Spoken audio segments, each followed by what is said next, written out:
책을 읽는 당신의 하루가 별처럼 빛나길. 책방 별곡. 안녕하세요, 책별님들.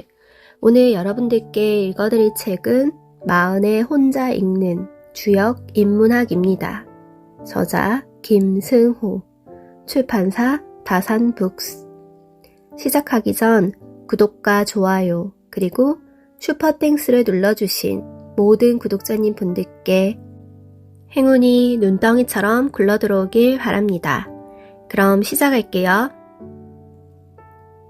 세상의 이치를 깨닫기 위한 첫걸음. 공자는 죽음을 앞두고 이런 말을 했다고 한다. 하늘이 내게 몇 년 더 수명을 빌려준다면 주역을 다 배워 큰 허물을 면할 텐데.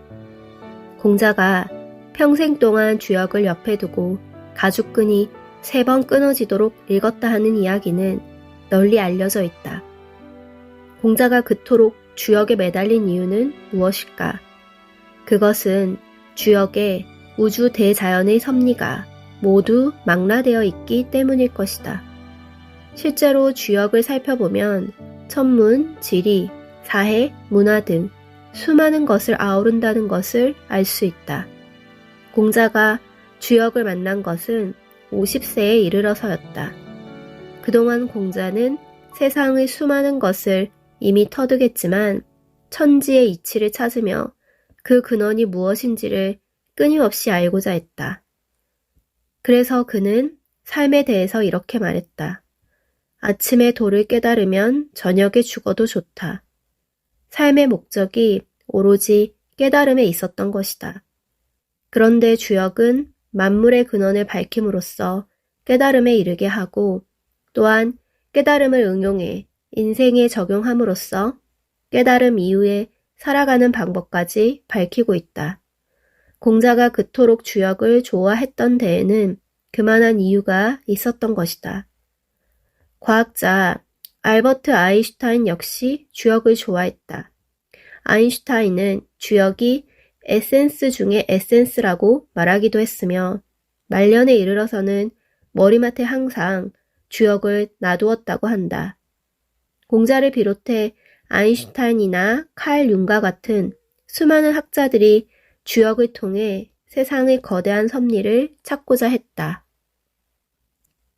나는 50년쯤 공자와 아인슈타인의 이야기를 듣고 주역을 공부하기 시작했다.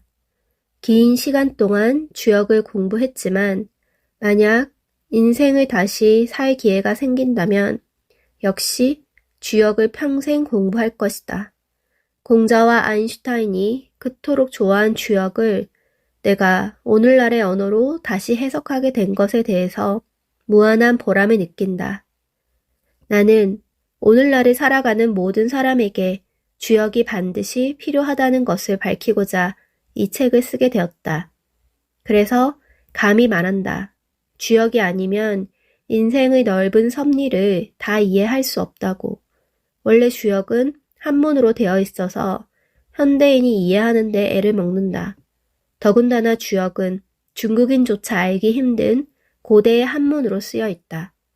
나는 주역의 괴상을 직접 설명하는데 한문은 사용하지 않았다. 누구나 주역을 쉽게 이해하게 하기 위함이다.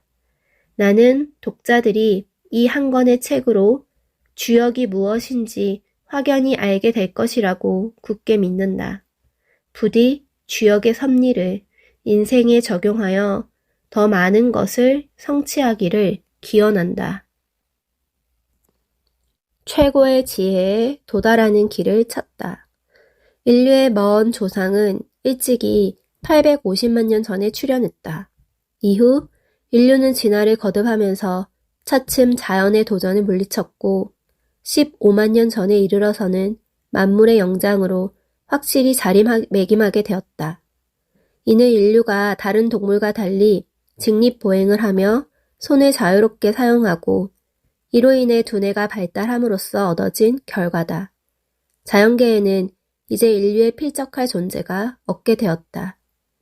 문명이라고 말할 만한 것이 인류사에 나타난 것은 지금으로부터 3만 년 전이다. 이때부터 인류는 제2의 도약을 하면서 문명의 불꽃을 점화시켰다. 인류의 문명은 처음에 유치하고 미미했다. 하지만 한번 시작된 문명은 지식을 축적하면서 폭발적으로 발전하게 되었다. 인류의 문명이 점점 고도화되자 자연계를 지배하는 힘은 더욱 커졌고 인간의 지위 역시 확고해졌다. 이제 인간을 영장의 지위에서 몰아낼 존재는 그 아무것도 없다. 그러자 인간끼리의 경쟁이 시작되었다. 인류가 갖고 있는 지능 장치로서 두뇌는 더 이상의 진화를 멈춘 것처럼 보인다. 지능 장치가 완성에 이르렀기 때문에 생물학적 기능은 더 진화할 필요가 없는 것이다. 하지만 인간끼리의 경쟁에서 앞서가기 위해서는 두뇌의 활동이 남보다 뛰어나야 한다. 그것은 현대의 컴퓨터 용어로 말하면 소프트웨어의 개발이고 전통적 언어로는 학문의 개발이다. 이는 결과적으로 지혜를 키우는 행위인데 더욱더 적극적으로 키우기 위해서 최고의 지혜는 무엇이냐는 질문을 던져봐야 한다. 이 질문은 인류가 문명의 역사를 가진 이래 끊임없이 던졌던 것이다. 철학의 목표 역시 지혜의 개발이다. 그리하여 우리를 둘러싸고 있는 많은 문제를 현명하게 해결하고자 합니다. 인생이란 무엇인가? 이 질문도 인생을 통찰하는 지혜가 있어야 풀어낼 수 있다. 우주가 무엇이냐, 생명이 무엇이냐 등의 질문도 마찬가지다. 문제는 어떤 공부를 해야 지혜로워지느냐 하는 것이다. 저 멀리 우주부터 바로 나 자신까지 무엇을 공부해야 하는지, 또한 인생을 살아가는 데 있어 어떤 것부터 공부해야 하는지 우리는 잘 알지 못한다. 하지만 확실한 것은 생존 경쟁에 승리하기 위해서는 최고의 지혜를 갖출 필요가 있다는 사실이다. 적보다 앞서기 위해서고 또는 적으로부터 살아남기 위해서다. 따라서 인간이 최고의 지혜를 향해 나아간다는 것은 삶의 절대적 명제가 아닐 수 없다. 하늘 아래 그 무엇보다도 먼저 갖추어야 할 것이 바로 지혜다. 지혜는 미래로 나아갈 방향을 제시해주기 때문이다. 이제 문제는 단순해졌다. 우리는 최고의 지혜를 찾아야 한다. 그 다음에 생기는 문제는 지혜가 제시해주고 풀어줄 것이다. 그렇다면 최고의 지혜란 과연 무엇일까? 인류가 오랫동안 추구해왔고 앞으로도 계속 도달하고자 하는 절대 지혜. 우리는 그것을 찾아 나가는 과정을 앞으로 만나게 될 것이다. 먼 옛날부터 인류는 최고의 지혜를 탐색하면서 최우선적으로 만물의 구성에 주목했다. 만물이 만들어진 방식에서 지혜의 원리를 발견하고자 했던 것이다. 온 세상을 만들어내는 것, 즉 만물의 구성보다 더 근본적인 원리가 있을 수 있겠는가? 고대 그리스의 철학자 데모크리토스는 만물은 원자로 이루어졌다고 말했다. 그는 만물이 비록 잡다 하지만 그 근원은 단순하다는 사실을 깨달았던 것이다. 그로부터 3000년이 더 지난 지금 만물이 원자로 이루어져 있다는 것을 과학적으로 증명해냈다. 실제로 만물은 92가지 재료로 이루어져 있다. 이들 원소를 배합함으로써 만들어내지 못할 물질들은 이 세상에 존재하지 않고 존재할 수도 없다. 이러한 근본적 원리는 단순한 것에서 복잡한 것이 만들어진다는 원리와 같다. 이 원리는 만물의 경제성이라고도 하는데 우주는 너무 복잡할 수 없다는 통찰을 품고 있다. 사회도 마찬가지다. 대단히 복잡해 보이는 사회도 그 내면을 자세히 들여다보면 단순한 원리가 지배하고 있다. 우리가 찾고자 하는 것이 바로 이 단순한 원리다. 원리란 단순해야만 그 구실을 제대로 한다. 복잡한 것은 원리가 없거나 그 원리를 발견하지 못했다는 의미다. 세상에는 항상 원리가 있다. 그것을 찾는 것이 바로 학문이다. 하지만 원리라는 것도 근원이 있으며 조금 더 깊이 들어가면 원리도 원리에서 나온다는 것을 알 수 있다. 원리가 나오는 최종 원리가 바로 최고의 지혜다. 최고의 지혜는 발명품이 아니라 그저 순수하게 자연에 깃들어 있는 기본 원리를 발견하는 것에 지나지 않는다. 자연에 깃들어 있는 원리를 발견하려면 관찰과 그것을 해석하는 해안이 있어야 하는데 인간에게는 이미 그것이 갖추어져 있었다. 따라서 인간이 자신을 통해 만물의 뜻을 밝히는 것은 우리의 기본적인 사명이다. 온 세상이 무엇인지는 인간이 아니면 그 누가 밝힐 수 있겠는가? 인간은 만물의 뜻을 규명함으로써 우리 스스로를 유익해 하고 나아가 자연의 진화에도 기여할 수 있는 것이다. 만물의 원리를 아는 것이 최고의 지혜에 도달하는 길이라는 것을 우리는 알게 되었다. 이제 문제는 훨씬 간단해졌다. 주역을 공부하는 과학자들. 주역은 5,000년이나 지난 고대의 학문이다. 그렇기 때문에 주역에 일종의 미신이라는 딱지를 붙이기도 한다.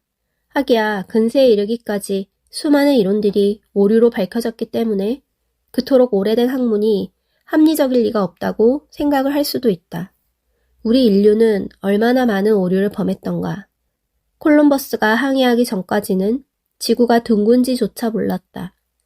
불과 몇백 년 전의 일이다. 이 과학적 오류는 세계 최고 지성이라고 자부하던 교황청에서 의도적으로 자행하기도 했다. 지구는 하나님이 만들었기 때문에 우주의 중심이고 따라서 태양도 지구를 돌고 있는 위성에 불과하다는 논리였다. 이에 반대한 과학자 갈릴레오 갈릴레이는 교리를 위반했다는 제목으로 평생 연금을 당하기도 했다. 그러나 교황청의 사과는 갈릴레오가 죽고 난 400년 후에나 이루어졌다. 이후 과학은 교리로부터 자유로워져 마음 놓고 진리를 탐구할 수 있게 된다. 인류는 오류를 범하고 또한 그것을 바로잡으며 발전을 계속하고 있는 중이다. 오늘날에 와서도 종종 교리와 과학이 부딪히는 경우가 있지만 세월이 지나면 진리는 밝혀지게 마련이다. 주역은 어떤가? 오늘날 많은 과학자들이 주역에 관심을 보이고 있다. 특히 물리학자 닐스 보어는 노벨상을 받는 자리에 8궤도의 복장을 입고 수상하여 주역에 대한 각별한 애정을 피력하기도 했다. 그가 노벨상 위원회에 자신이 주역을 사랑하여 수상식 자리에서 8궤가 그려진 옷을 입고 싶다고 주문했는데 당시 위원회는 주역을 몰랐다. 그래서 부랴부랴 여러 곳으로 탐문하여 8궤가 그려진 옷을 겨우 구할 수 있었다. 스톡홀름에서 중국 음식점을 경영하는 중국인에게 요청했던 것이다. 그 중국인은 자신이 알고 있던 상식에 따라 8궤도를 그렸고 노벨상 위원회는 안도의 한숨을 쉴 수 있었다. 그런데 닐스 보어가 입었던 옷의 8궤도는 순서가 잘못된 것이었다. 하지만 다행히 아무도 아는 사람이 없어서 수상식은 무사히 치러질 수 있었다. 보어는 수상식을 마친 후 고맙다는 인사와 함께 옷을 다시 돌려주었는데 후에 그 중국인은 그가 입었던 옷 덕분에 큰 돈을 벌었다고 한다. 그런데 닐스 보어는 주역에서 무엇을 공부했던 것일까? 그가 공부한 것은 상보성 원리로 알려져 있는데 이 이론은 음양이 서로 대립하는 관계가 아니라 부족한 것을 서로 도와주는 보완적 관계라는 것이다. 원자의 세계에는 파동과 입자, 그리고 서로 상충되는 많은 요소가 있지만 이들은 각각 상대를 도와줌으로써 세상을 존재케 한다는 이론이다. 주역은 음양의 상보성 원리를 다루는 학문이다. 보어는 이것을 주목했던 것이다. 주역과 관련해서 알버트 아인슈타인 이야기도 해보자.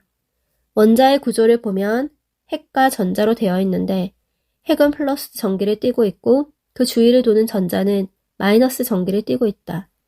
어째서 핵이 플러스고 전자가 마이너스일까? 핵이 마이너스고 전자가 플러스라고 해도 이상할 것이 없다. 아인슈타인은 이에 대해 명쾌한 결론을 내렸다. 그는 그것의 존재가 금지된 것이 아니니 존재할 권리가 있다고 주장했다. 즉, 존재한다는 것이다. 따라서 핵이 마이너스고 그 주위를 도는 전자가 플러스인 원자도 있다는 것이다. 이 이론은 후에 폴 디락이라는 물리학자에 의해 구체적으로 입증되었고 지금은 그러한 원자에 반원자라는 이름이 붙었다. 이 세상에는 원자가 있으면 반원자도 있다.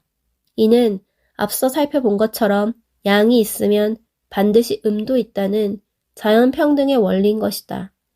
아인슈타인은 주역을 통해 자연의 상대성을 충분히 깨닫고 있었다. 그가 주역을 만물의 에센스 중의 에센스라고 평가한 것도 그런 깊은 통찰을 보여주는 대목이다. 과학자들 중에 주역을 탐구한 사람은 적지 않다.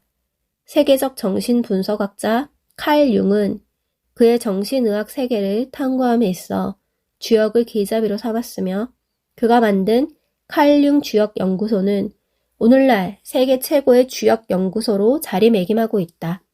융의 정신분석 이론은 주역의 가르침을 많이 수용한 것으로 알려져 있다. 그는 주역을 연구하여 동시성이라는 개념을 만들어내기도 했다. 주역은 철학이 아닌 과학이다. 특히 주역은 시간을 연구하는 학문으로 조만간 인류는 대규모 연구를 시작할 것으로 보인다. 과학자들에게 미래라는 시간은 매우 중요한 연구 과제다. 그런데 미래를 알아내는 방법으로 이미 많은 과학자들이 관심을 가지는 것처럼 주역이 큰 역할을 하고 있다. 자연과학계에서 시간을 다루는 연구를 오래전부터 하고 있지만 주역이 본격적으로 도입된다면 시간 연구는 비로소 궤도에 오르게 될 것이다. 하늘의 도. 그리스 신화에 보면 피닉스라는 새가 등장한다. 이 새는 불에 타 재가 되었는데도 그 속에서 다시 소생한다. 이른바 불사조다. 그리스 신화는 피닉스의 몸이 불멸의 존재라는 것을 이야기하는데 불멸의 존재는 하늘의 속성이다. 왜냐하면 하늘은 태어나지도 않고 멸망하지도 않는 존재이기 때문이다. 하늘은 불멸의 존재다. 즉, 하늘의 덕성은 영원히 살아있는 힘이다. 우리는 이 덕성을 본받을 수 있을까? 죽지 않는 마음, 이것이 바로 괴상이다. 우리 인간은 어떤가? 어린 시절은 힘이 넘친다. 그것은 하늘로부터 받은 원초적인 힘인데 나이가 들면서 그 기운이 점점 빠져나간다. 그래서 노인이 되면 의기소침해지고 생명력이 빠져 처져 있게 된다. 이 현상은 이상한 것이 아닌가? 우리 영혼은 늙었다고 변하는 존재가 아닌데 왜 이런 현상이 생기는 것일까? 몸이 늙으니 영혼이 그것에 속아서 마음마저 늙게 된 결과다. 우리는 젊을 때조차 병이 나면 의욕이 떨어지는 등 생명력이 감소한다. 주변에서 나쁜 일이 생겨도 마찬가지다. 우리 인간은 태어나서 주변에 일어나는 현상에 따라 생명력의 부침이 계속되는 것이다. 이는 참으로 어리석고 부덕하다 아니할 수 없다. 어둠을 보면 어두워지고 밝음을 보면 밝아져야 하지 않겠는가? 본연의 마음은 생명력으로 가득 차 있으니 외부 일에 연연할 필요가 없다. 이것을 깨우쳐 주는 것이 바로 주역의 괴상이다. 우리는 인생의 모든 일에 연연하지 말고 항상 하늘의 무한한 생명력을 깊게 확인하면서 살아가야 한다. 끊임없이 생명력을 일으키는 것. 이것은 인생 최고의 자세다. 도인이 추구하는 것이 바로 이런 마음이다. 사람은 태어날 때 하늘로부터 기운을 받고 있는데 사람마다 다소 차이가 있다. 그것은 그 사람의 영혼의 기질에 따라 일어나는 현상인데 영웅들은 하늘로부터 받은 기운이 넘칠 뿐만 아니라 끊임없이 기운을 만든다.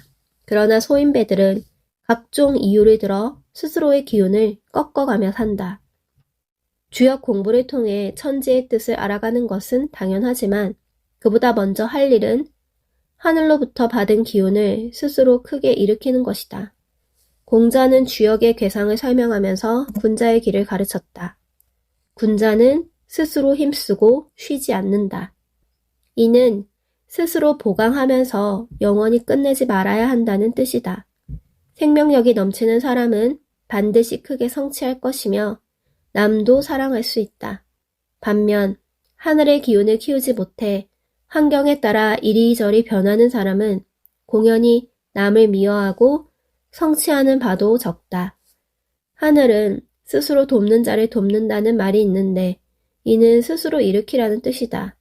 크게 일으키면 크게 통하고 크게 성취할 수 있다.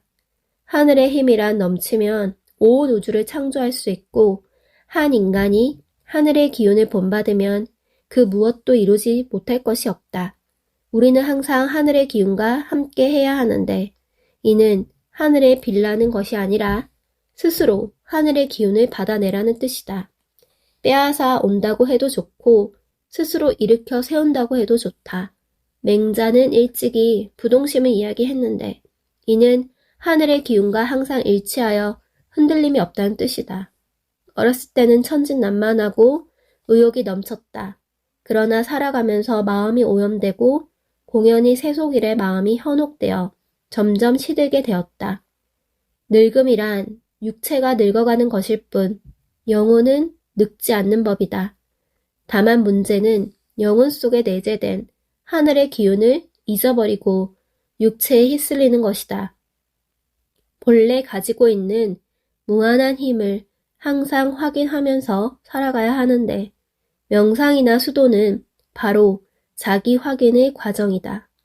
소크라테스가 너 자신을 알라고 한 것도 찌들어가는 인생에 연연하지 말고 하늘로부터 받은 그 기운을 깨달으라고 한 것이다. 속인들은 걸핏하면 우울해지는데 이는 하늘의 기운이 새어나가 자기 자신도 지탱하기 어렵게 된 것이다. 하늘의 기운은 그 누구도 언제나 일으켜 세울 수 있다.